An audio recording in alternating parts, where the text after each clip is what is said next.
Okay, so now we are officially recording. So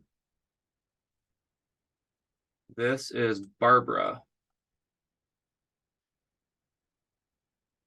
So Barbara is a 49-year-old female. She comes into the emergency department. You're the nurse. You do your initial assessment on her. You get a bit of a past medical history on her. Nothing too remarkable. So she's got GERD. She's had a hysterectomy, an appy, some depression, anxiety. She's on nothing too fancy for her medications and whatnot. But these are her symptoms. So she's nauseous, she's vomiting, she's got weakness, malaise, she's syncopal, she's got ascites, she's got jaundice, she's got lots of bruising.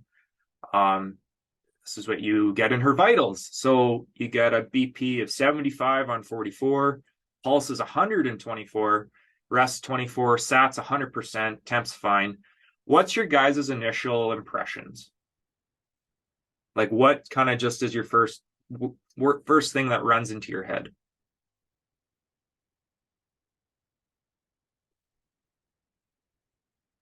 Oh, and if you, I'll just start filling in the blanks if you guys um don't know what, if you kind of shy to talk, that's fine. The initial, like, a lot of the time we see BP, we see pulse up, we know there's some sort of problem cardiovascularly going on.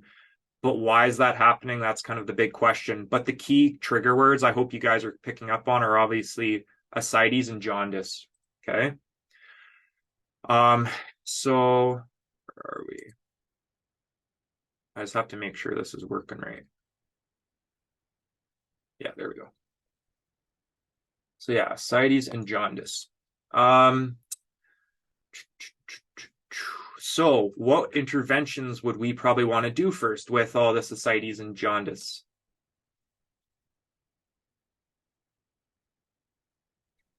What, as a nurse, would you want to do to help remedy this blood pressure, this pulse? What kind of things would you want to do? Interventions would you want to implement? So we'd probably want to do some blood work. Maybe some DI. All good ideas. In this situation, like I used to in previous presentations, go into more detail what they had found on this lady. Basically, this was her blood work. I'll show you that.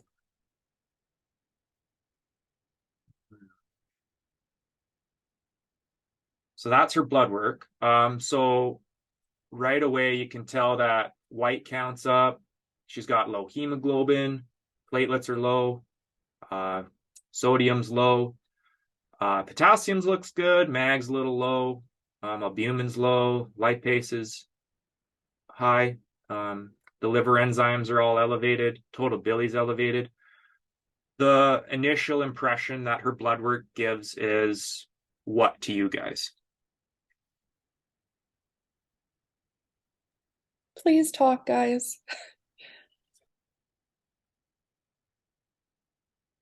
Internal bleed? Yeah, if you guys feel more comfortable just even typing it, that's fine, because then I can work with that. Like I said, most of your lectures are more probably people just droning on, but it's you'll probably, there's no wrong answers here. So we're just kind of working through this all together, okay? Liver I would failure, say that yeah. white blood So cell is really, those really are both concerning. good. Those are both good. So yeah, like liver failure, you think internal bleed because of the blood pressure, all the enzymes are up. Like, yeah, like those, like even with that thing with the ascites and whatnot, like you're thinking like there's obviously something going on with their liver, and there absolutely is. So what has been happening with this lady is she came in, she had liver failure. They did like an ultrasound on her. They discovered that she something was failing for her liver. They found out, lo and behold, she was an alcoholic and had been for quite some time and was self-medicating with alcohol. And she was in cirrhosis. But why was her white count up? Yeah, Chantel said cirrhosis. So what would cause the white count to rise? So we're thinking probably like some sort of infection, yeah. So, but where's the infection? So we'd probably want to run some tests. So when I said let's do some DI, we'd probably want like a chest X-ray. We'd probably want some urines, test her urine. We're looking for a source of infection. They wanted blood cultures, right? Um, but the one thing that they did do, they did clue in on, is they tapped her belly. So if this was a belly, have you guys heard of a paracentesis? So they did something like that, but they basically just took a culture off the fluid that was in her stomach. That showed that she had an infection in this fluid in her belly. Okay. So it was called spontaneous bacterial peritonitis. Okay. So they treated that. They gave her antibiotics. That went all okay. Okay. So we're not too worried about the infection. The infection's pretty straightforward. It's more or less what's happening in her blood work with all this liver failure. Okay. That's where I want you guys to like understand more in a bigger picture what's going on. So I have a little exercise that I take students through. And we're going to start with some physiology. We're going to go back to basics, okay? I'm just going to make that smaller. So I want you guys to help me. This is interactive. Make sure I'm on it. There we go. All right. Just trying to get my formatting right. So, what are the functions of the liver, guys?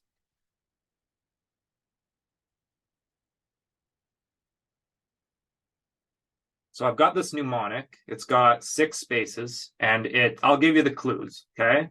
We got A, B, C, D, E, F. There you go. Okay. So you guys help fill in. Okay, so I got excrete waste. Yeah. But what waste, Chantel? And Chelsea, what is it filtering? They're not wrong. It's just I want to know a little more.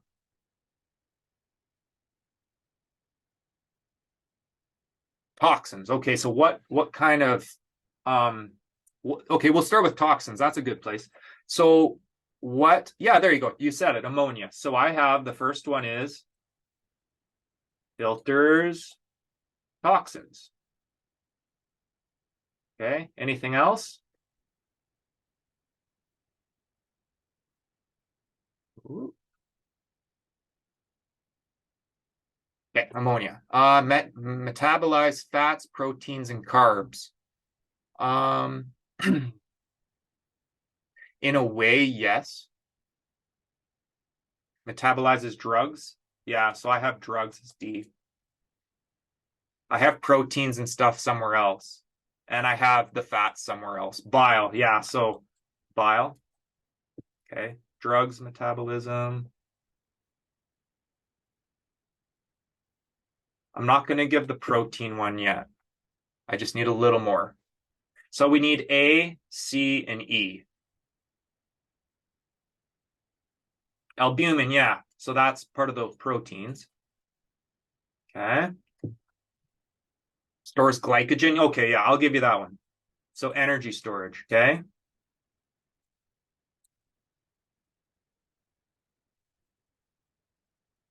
Okay. So you guys said glycogen.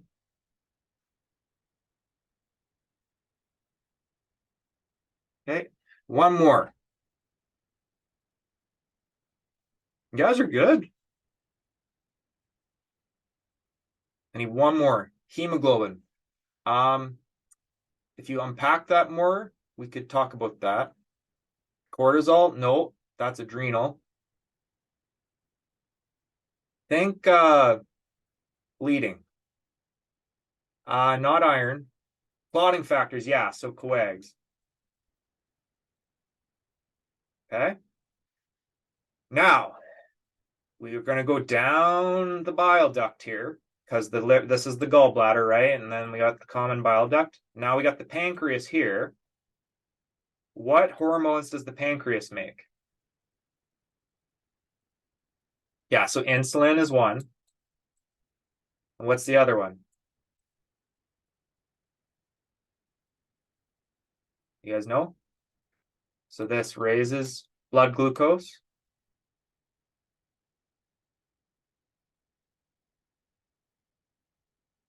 What's the one? Oh, wait. No, sorry. Decreases blood glucose. I'm getting mixed up. Glucagon. Yeah, that's right.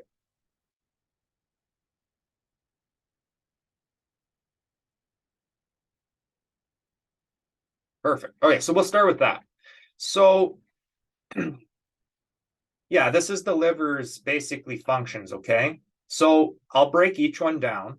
We'll start with albumin. Is everyone familiar with what albumin does? Okay, no? I have a little analogy, okay? Have you guys watched Star Wars? The last the last group of people that I did this with, they did not watch Star Wars, and I was very disappointed. Um, so Star Wars, obviously, wonderful film. Uh, this big ball thing here is the Death Star, which I basically equate with albumin. So in the first Star Wars, where am I? In the first Star Wars, this is going to be the Millennium Falcon, okay? This is a spaceship. So for you guys that haven't watched Star Wars, bear with me, okay? This Death Star was a huge ship that was basically manufactured. It's so big that it had its own gravitational force, okay? So it would take the Millennium Falcon and it would draw it through basically its own gravitational force towards itself, okay? So that's how albumin functions with water, okay? So, um, basically, if this was a blood vessel over here and you had albumin floating around in the bloodstream, it's kind of pulling fluid in from the cells, so the intracellular fluid and the extracellular fluid into the intravascular fluid, okay? So it's pulling water, okay? Um, that force is called oncotic. It's oncotic, so meaning protein. Okay, so that's like the one exerted by the albumin.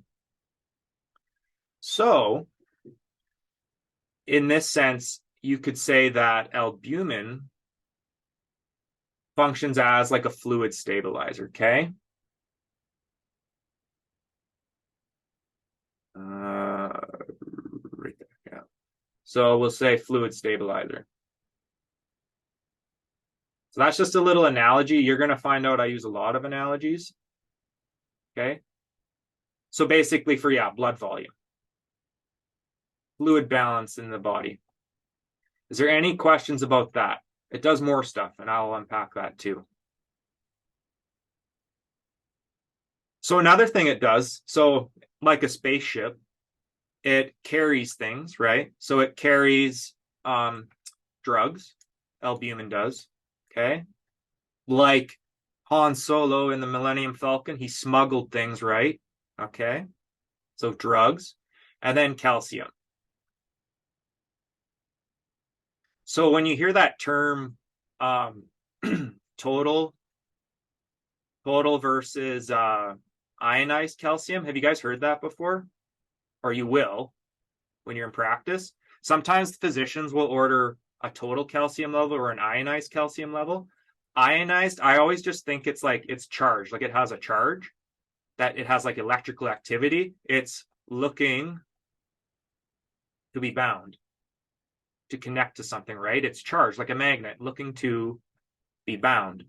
So ionized calcium is like the calcium that's floating around in our blood that's looking to connect with something. Okay. Total calcium is just all the calcium, even the stuff on albumin. All the all the calcium. Okay. That makes good sense. Thank you, Chantel. You guys won't forget the Death Star analogy anymore, right? Okay. All right. Next analogy, bile. I call it the bile bus. So what does bile do? What does bile take out of the body? Can anyone type it out? Shout it out in the chat, please. I feel like one of those streamers. Fats. Yeah, like the fats help with digestion, but I'm thinking something a little else. I'll start spelling it. Bilirubin. You guys remember what bilirubin is?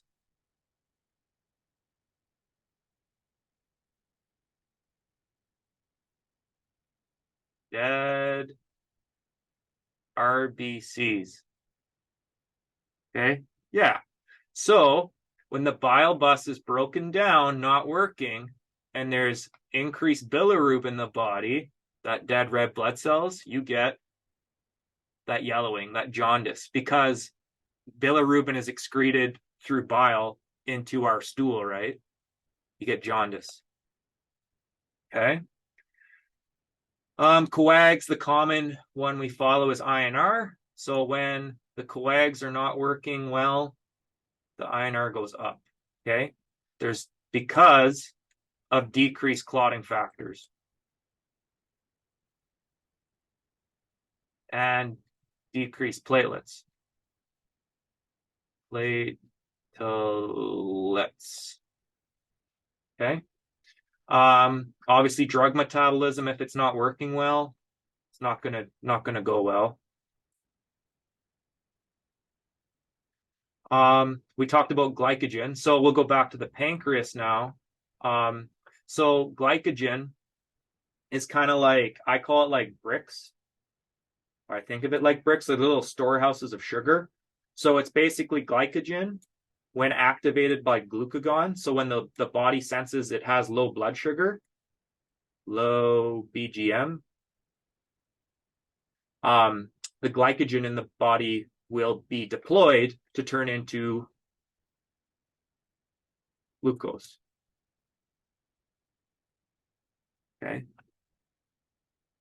So basically, the liver is energy storage for glucose in the form of glycogen from cooperation from the pancreas for glucagon. Okay. The liver also stores a certain vitamin. Does anyone know what that is? It's not iron. Iron's mineral. D? No, not D. Let's go through the alphabet. A, B. Yeah, B. It's B. It's vitamin B. Okay, vitamin B. Okay, B12. Yeah, B12. The B vitamins, B12, folate or folic acid, whatever you want to call it. Thiamine. Okay. Have you guys ever had a CWA patient, a patient with alcoholism? Yes. Okay. So what do we give them on the CWA algorithms? What medications? We're trying to prevent something. Korsakoff's. Okay. What's Korsakoff's from? It's like a dementia, right? That's like when they say people get pickled on alcohol, they get brain damage. But you know what that's actually from? It's from B12, the B vitamins. So on CWA, you guys go look at a CWA protocol. There's like these drugs that they'll say, physicians, do you want to give any of these three drugs? And they'll give it for prophylaxis against this, okay, against Korsakoff's. It's because the liver is a storehouse for B vitamins, okay?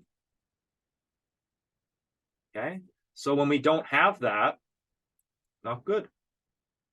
And then ammonia, we talked about a little bit about this. It's a waste product.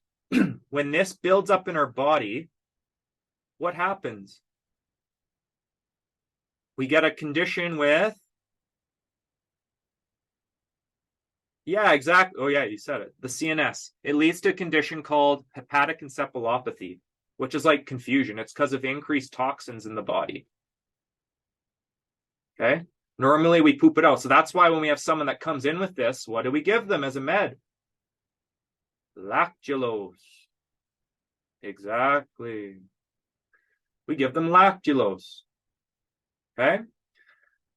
So that's why none of these are working well. We'll go back to this. Where am I? There we go. All right. So now if we look at this again, does that albumin start to make more sense? Because if the liver is cirrhotic or it's not working, that's low. Okay, that makes sense now, right? We don't really know what's going on here with that sodium yet, but with these liver enzymes, okay.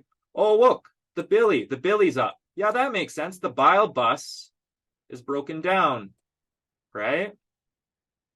The liver enzymes, these are like check engine lights, okay? Check the engine, check what's going on. It's like, I am not happy, okay? So when the liver is completely dead or cirrhotic, the engine light doesn't work anymore. So you'll actually see these liver enzymes, they won't work after a while, okay? At the end stages, at the very end. So right now they're still working. But this is more anecdotal, but I actually just, because I'm a nerd for blood work and I love this stuff, there's this thing called the AST ratio. So when this value, the AST, is 2 to 3 times higher than the ALT, that's indicative of a toxin-induced cirrhosis, okay? So toxin, okay? When the ALT is higher than the AST, it's usually because of a viral pathogen, okay? So this is indicating in the blood work that some of her hepatitis that you're seeing in the AST is due to a toxin, which is obviously alcohol, okay? There's no encephalopathy yet. Billy's high, GGT's okay. The kidneys are doing good. Okay, why is the lipase high? Okay, that's a good question. So if you go back to this, look at this. These guys are connected together. They're buddies. So when this guy is sad, sometimes this guy gets sad. The pancreas is upset with these two. These two are in cahoots together. So usually when you have some cirrhosis, you're going to get some pancreatitis, okay? Sorry for my writing. I'm just trying to go fast.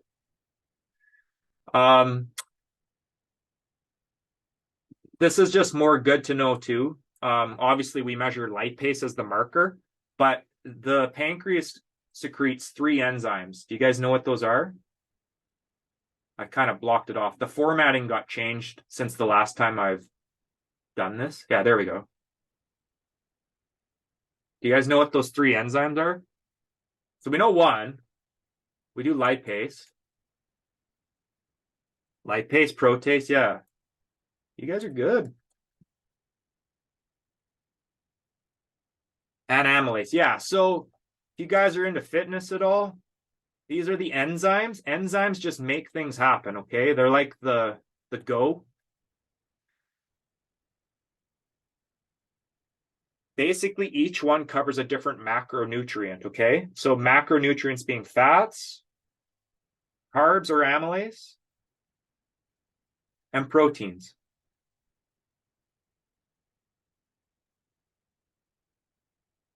Okay. For some reason, I don't know why, we just primarily focus on lipase as the indicator for what's going on in the body, okay? We got 5 minutes left, so this might just quit out on us, but we'll just keep going, okay?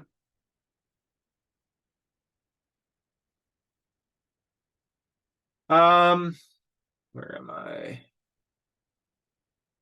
So yeah, we've talked about lipase, talked about that. We'll get into magnesium in a bit. We kind of know why that's high. It's because she had that infection, right? Let's talk about hemoglobin. and hematocrit and MCV. Let's talk about these guys. Okay. Oh, and we know why platelets are low. That's because the liver, right? I'll just say this, mention it. It's just more good to know. This is the differential for the white count. Okay, so it goes with this guy. If you add up all these numbers together, you get the total WBC count. It's just different proportions of them symbolize different things. So like lymphocytes would be like more of a viral thing, whereas neutrophils are like the primary one we follow, and that's like a typical bacterial pathogen, right?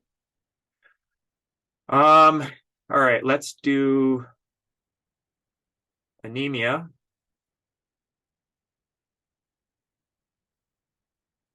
Okay, so in anemia, this person is anemic. My analogy I use is there are different sizes of RBCs. The RBCs,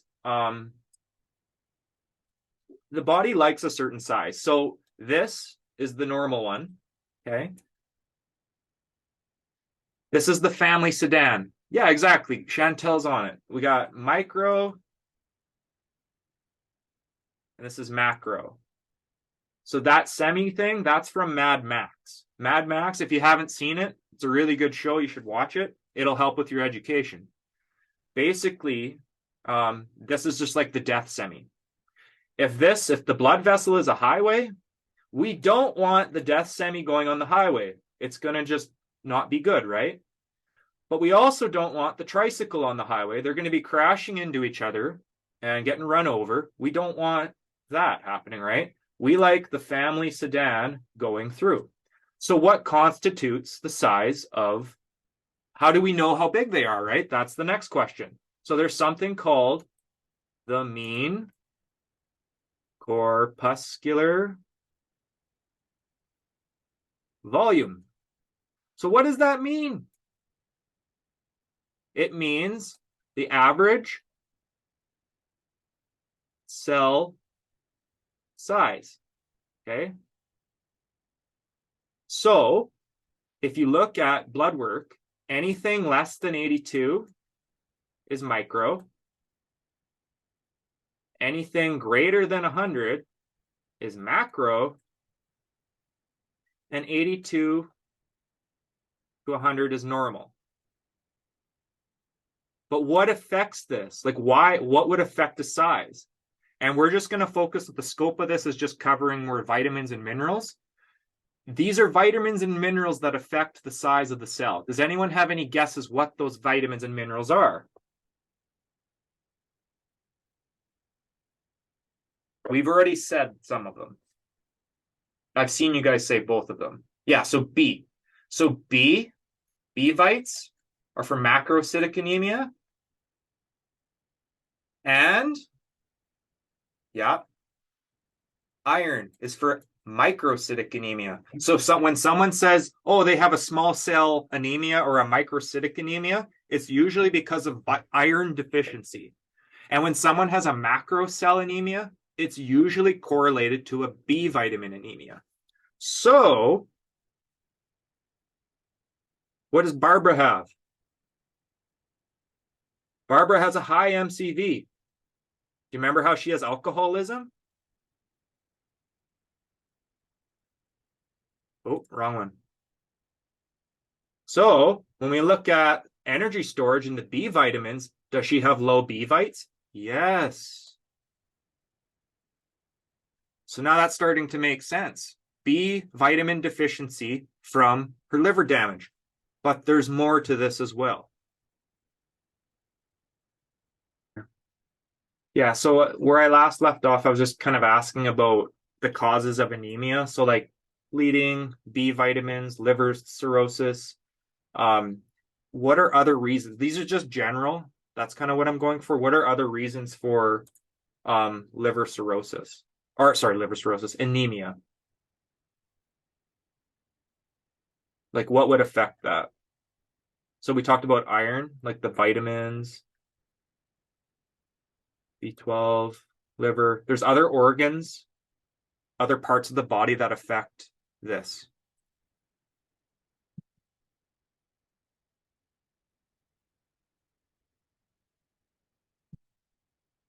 I'm just looking for my chat. I can't find my chat.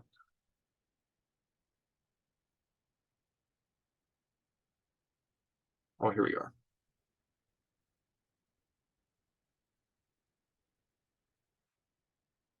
Kidneys. Yeah. Yeah. Yeah. Oh, yeah. You guys already got it all. I'm Chelsea. I'm not even sure what chronicity is. I'll be honest. But that's not a reflection of you. That's a reflection of me. So GI, renal. Yeah. I'm looking for one more. Yeah, I'm looking for one more. Actually, I'll just say there's cancer and then there's one more. But cancer is related to something else. It's concentration of iron in the cell. Oh, okay.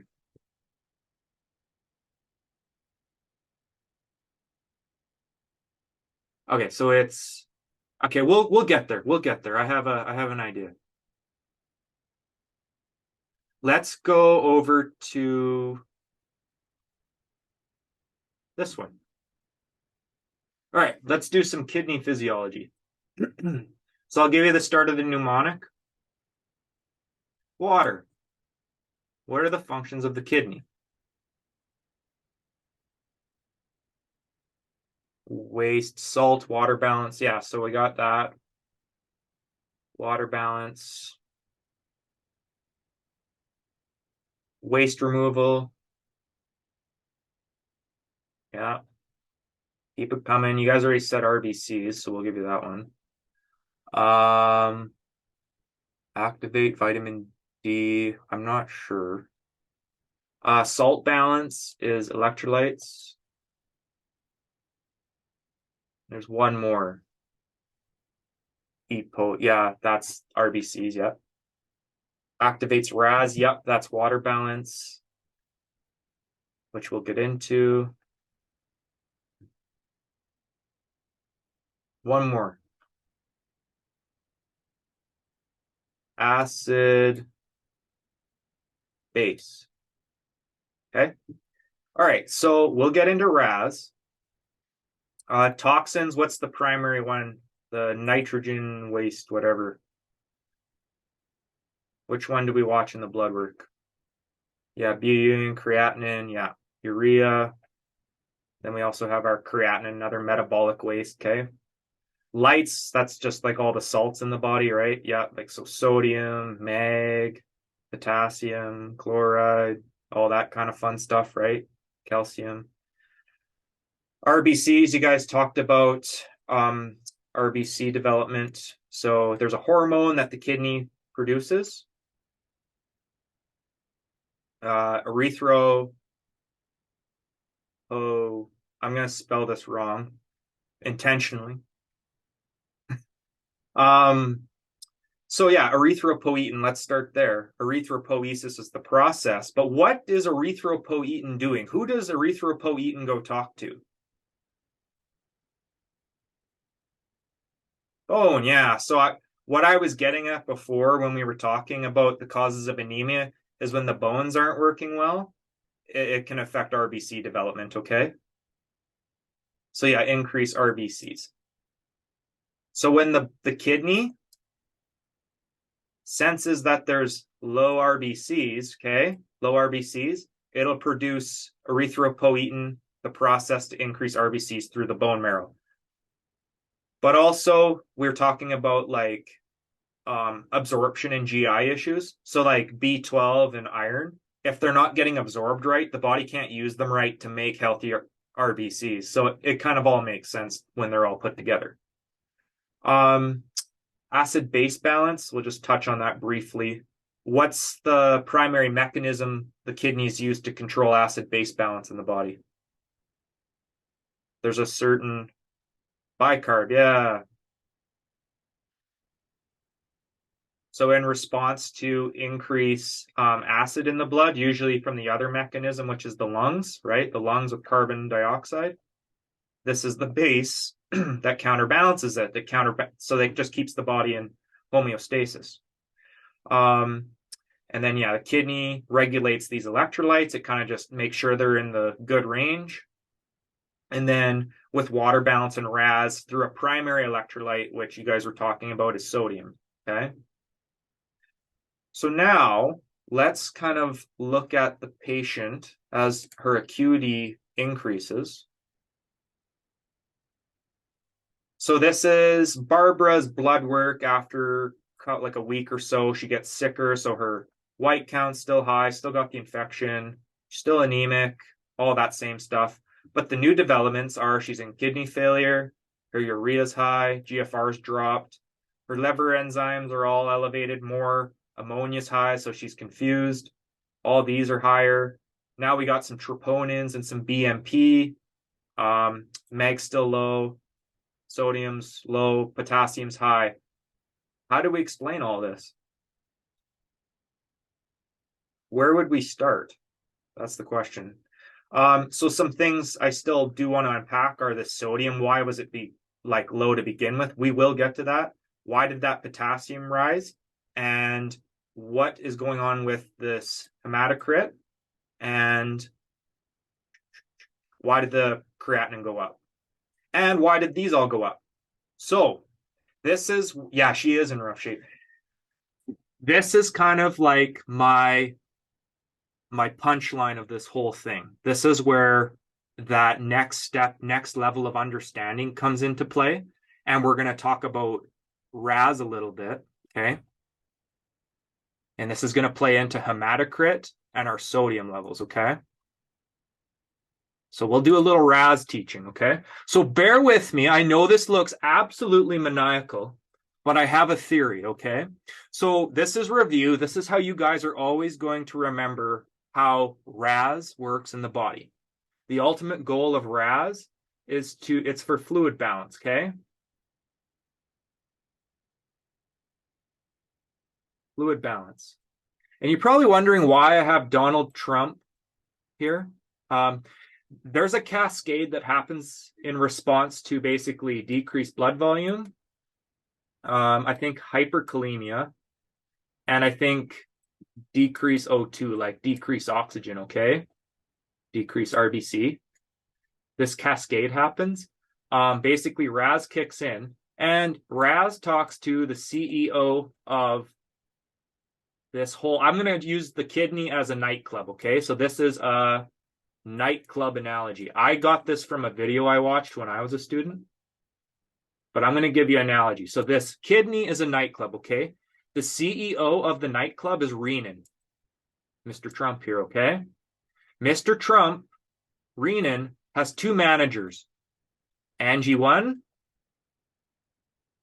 Angie 2, Angie 2. So you guys know like ARBs, ACE inhibitors? This is where these drugs work in this cascade, okay? Just anecdotally to tell you. Okay. Angie 1 and 2 are the assistant managers.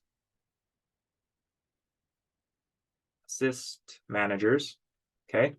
They go talk to the bodyguard, who I'm going to call him Tyrone. Okay. But his name is aldosterone. Okay. So aldosterone. Aldosterone is the end results of this hormonal cascade. The end result is it basically wants to retain sodium, okay? Sodium retention in order to increase blood volume, okay? BV. So if sodium is representative of girls, so Tyrone lets the girls into the nightclub, okay? The girls are sodium. Because ultimately, the people that are spending all the money in the nightclub are the boys, the party animals, okay? The boys are the H2O. They use this to bring these guys into the club because they equals the money being brought in, okay? That's what the nightclub wants.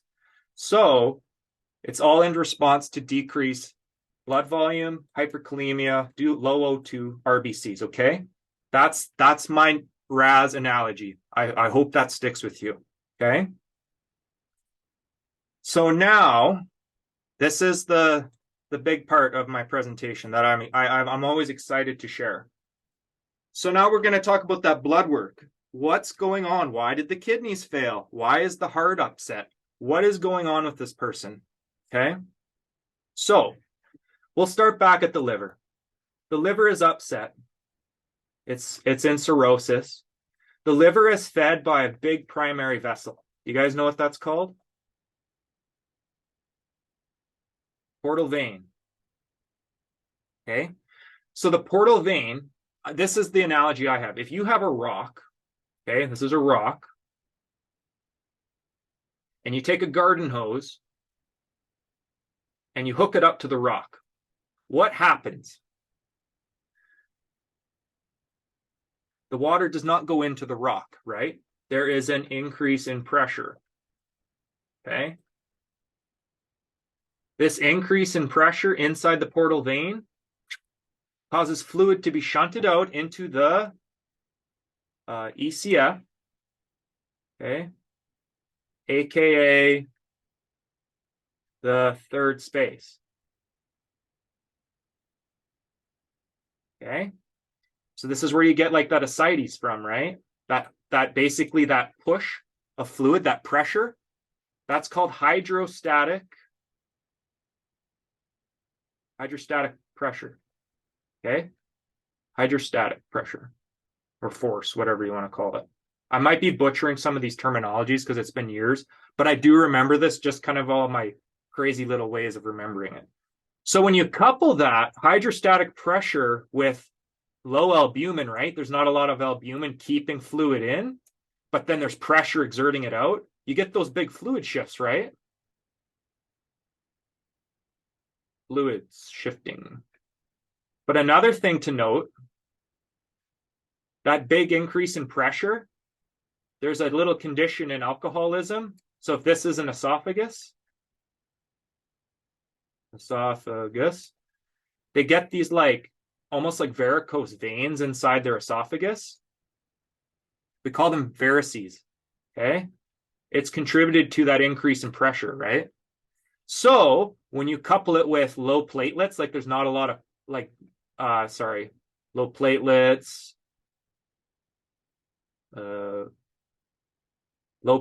high INR, and then you have a high pressure in the pipes, and you got these things that are going to leak blood everywhere. You got basically the equivalent of a nuclear bomb waiting to blow. Okay. So when alcohol, like end stage alcoholism with these varices, it is like basically a ticking time bomb in a sense because they have no clotting factors, they have no reserves, and it's just like a high risk situation. So anyways, but the body is fascinating because the body will always try to protect itself. So the liver is upset because of this increased pressure. And then you see those increased liver enzymes, right? Because the liver's being assaulted with fluid, but it's already cirrhotic. I'm not going to weigh you down with the technical jargon, but let's just say there's a process that happens when the liver communicates with the heart and it says, hey, buddy, lay off me. Give me some space. And the heart's thinking like, okay, I'll help. So what does the heart do to compensate in return? It decreases its cardiac output, which results in decreased BP, but it still needs to maintain itself, so it results in some tachycardia. Okay? Okay? So now, let's go on to our next friend. Dun, dun, dun, dun. So who's not going to be happy with this decreased cardiac output? The kidney. The kidney loves cardiac output, but when it doesn't get the cardiac output, what does it do? It activates RAS. Yes, exactly. So then it increases sodium, increases the blood volume, right? Uh-oh. Then it goes back to the liver, and the liver's upset again. It goes back to the heart, and the heart doesn't have a clue what's going on. It's kind of clueless, right?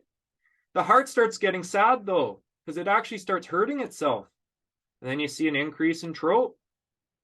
You see the heart starting to fail because it's trying to keep two people happy that it can't. So the BMP goes up, okay? That's the signature of heart failure, right?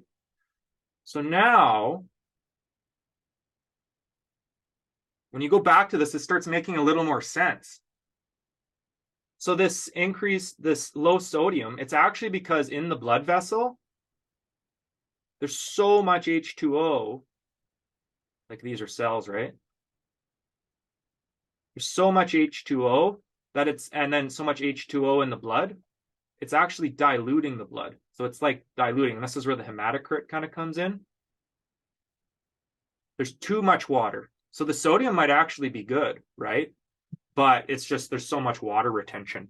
And then the kidney is upset because of this cascade that's happening, right? You can see that like dysfunctional cycle. This whole cycle is caused by hepatorenal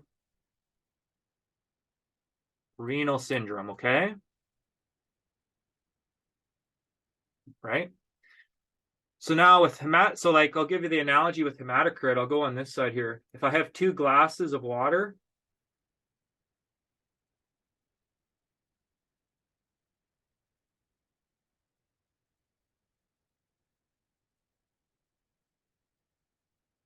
and I put Kool-Aid in,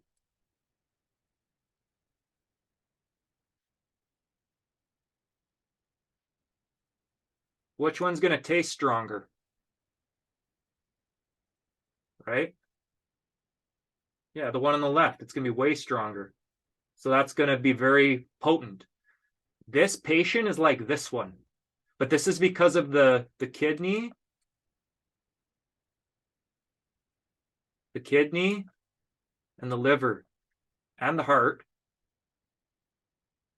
So on 5 West, for instance, you'll see the hematocrit usually drop, but that's because we're putting what into patients?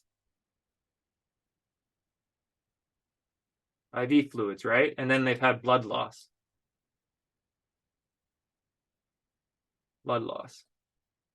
Okay.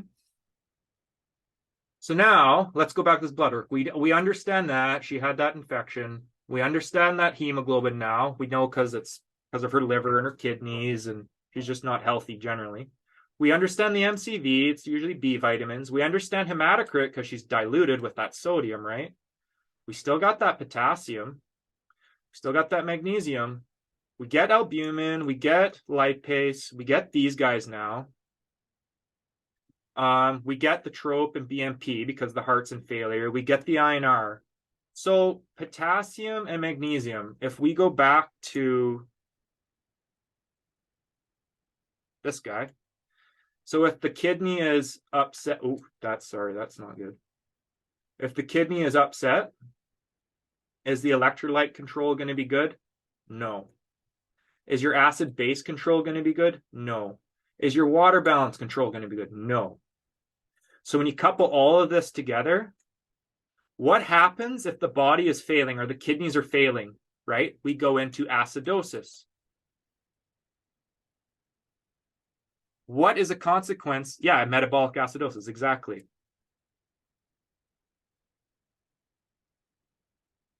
In the blood vessel,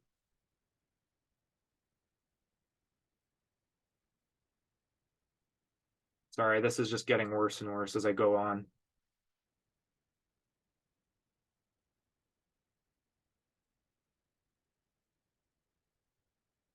Okay, in the blood vessel, so we've got all these hydrogen ions floating around, right?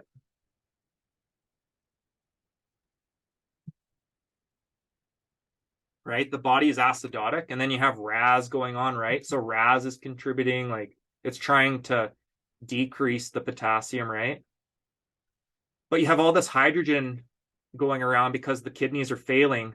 The body has a buffer system in it as well.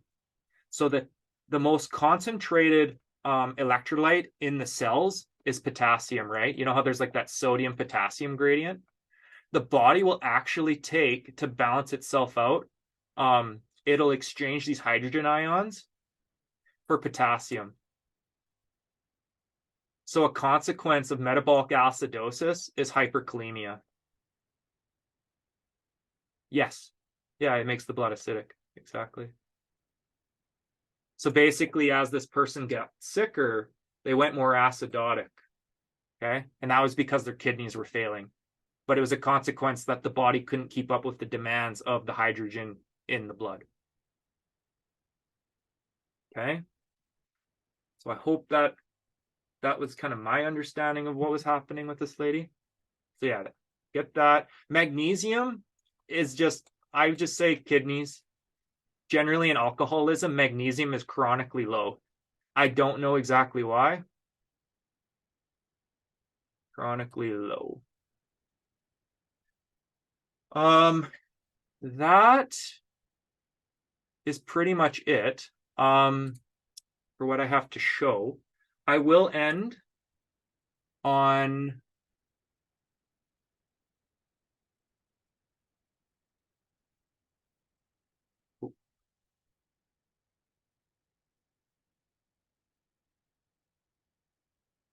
so MELD is basically a tool that physicians use to kind of grade how sick a patient is. So this is for like end stage liver disease, end stage liver disease. It's basically to say how long does a patient have to live. Okay. So we'll just put her blood work in. So her creatinine, I think, was like 280 or something. Her Billy was like 300. INR was 3.3. Sodium was 123. So yeah, so her score in this algorithm, it says in 3 months, she has a 71.3% chance to die. She died in a month. So what the point is I'm trying to explain is usually if you have something like an end stage cirrhosis, the patient's screwed. There is no coming back from that. It's a very hard condition to overcome. A lot of the time, all we're doing is just buying time. So usually it's giving albumin, it's keeping their circulation going, it's taking that extra fluid off their body, cell albumin. They'll do paracentesis, they'll be giving Lasix, but then we're kind of battling with all the electrolytes and the kidneys are failing. We're giving blood. It's messy. And then these patients are taking time bombs to begin with, and they have neurocognitive issues because of um, the ammonia buildup and whatnot. And it is an absolute nightmare. But the point of this patient is I wanted to encapsulate the whole picture clinically, what's going on, and how it just all snowballs together. So I hope that helped. If you guys have questions, this is the question time.